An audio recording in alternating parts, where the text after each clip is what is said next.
The name Golden Age sounds warm, but when we look at that name quietly, what strangely comes to mind first is not a golden palace but a deep sense of relief. It feels as if a world that had been pressed down by someone was finally catching its breath, and the first wide, empty space had opened between earth and sky. After Cronus drove out his father Uranus, he became the new ruler. Among the Titans he moved the decisive hand, the sun who cut away the old power of the sky. So his age is remembered not as a simple change of kings, but as the moment when the world turned in a great new direction.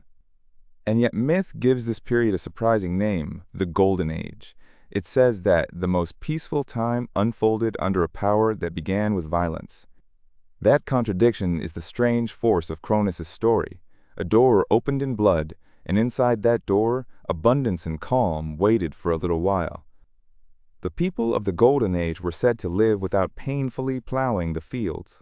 The earth gave food by itself, and trees bore fruit, while the seasons felt like no enemy punishing human beings, but like a quiet rhythm circling beside them.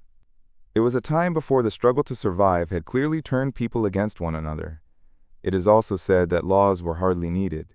To say there were no laws does not mean there was disorder. Rather, because deception and theft were still not familiar habits, harsh rules and trials had little reason to step forward. People are imagined not as obeying commands about what was right, but as naturally remaining within peace. Ownership was softer than it is now. Mine and yours stayed blurred. Land was not yet fenced off, grain was not yet stored under guard, and the person with more possessions did not yet stand above others. The gold in this myth is less the shine of metal than the memory of a lost generosity.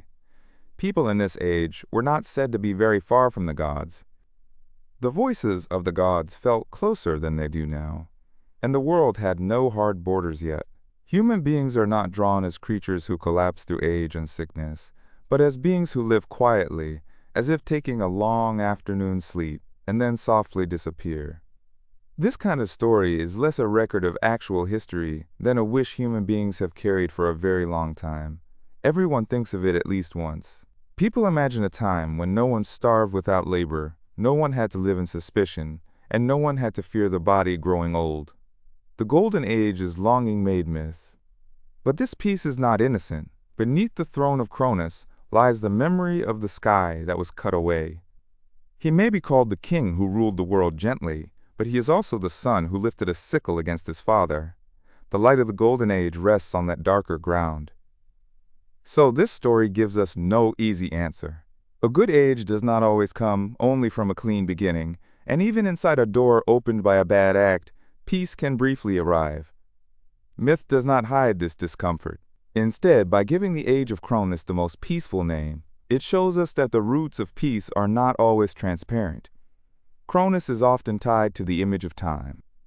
Time swallows everything, makes everything pass, and at some point pushes even the brightest thing into the past. Perhaps the Golden Age feels beautiful, because it feels like a time that could not last. Some scenes seem brighter because they cannot be held. Did the people of the Golden Age know that they were living inside gold? Perhaps they did not. Peace often becomes clearer after it has passed than while we are still inside it. If days of eating without worry, sleeping without fear, and looking at another face without suspicion simply continue, we may not even feel how great a blessing they are. When myth speaks of the Golden Age, it also carries something like the feeling of a lost childhood. It is not only nostalgia for plenty, but for a time before the world was split into so many complicated parts. It is like realizing later in adulthood how simple the old table felt, how peaceful the yard and evening air were. Yet beneath the peace of Cronus lies a strange tension. He looks like a liberator who ended the old tyrant, but from the moment he sits on the throne, he becomes power himself. Power may first appear as a force that frees someone, but with time it easily develops the instinct to protect itself. That is why the Golden Age of Cronus feels beautiful and uneasy together. The earth was generous. People gained food without exhausting labor, and the sea was still a distant, shining boundary, not an object of conquest. High city walls and battlefields stained with blood, and endless competition had not yet appeared strongly in the earlier side of myth. For a while, the world was breathing softly. And yet, because of that very softness, the Golden Age remains more painfully in memory. Perfect peace does not create many events to explain. If there is no fighting, no trial, and no hunger, the story becomes quiet. So the best time in myth is not the time with the most events, but the time that seems to pass quickly because it was almost too quiet. That is why our hearts move when we hear the words Golden Age. They do not simply name a good world long ago. They hold up a mirror to a balance present life has lost. In an age when people remain anxious even with more possessions, and find it hard to trust one another even with more rules, myth lets us imagine a time when trust came before rules. Of course, such a time never returns unchanged. The Golden Age of myth is not a plan for reality. But the story leaves us with an important question. It makes us ask what human beings truly need in order to live humanly, and whether abundance means the amount we store up, or the feeling of passing one day without fear. So the age of Cronus has two faces. On one side are the generous earth, slow sunlight, and the calm in which labor and law had not yet grown heavy. On the other side are the shadow of a son who became king by cutting down his father, and the possibility that power will one day begin to fear itself. Gold shines, but beneath it lies a surface that can crack easily. If we look at this story long enough, the Golden Age begins to feel less like a perfect paradise than a brief moment of balance.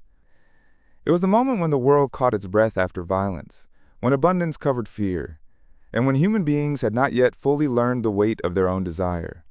That is why it is beautiful and why it is so fragile. In the end, the Golden Age of Cronus is the quietest question myth hands to us.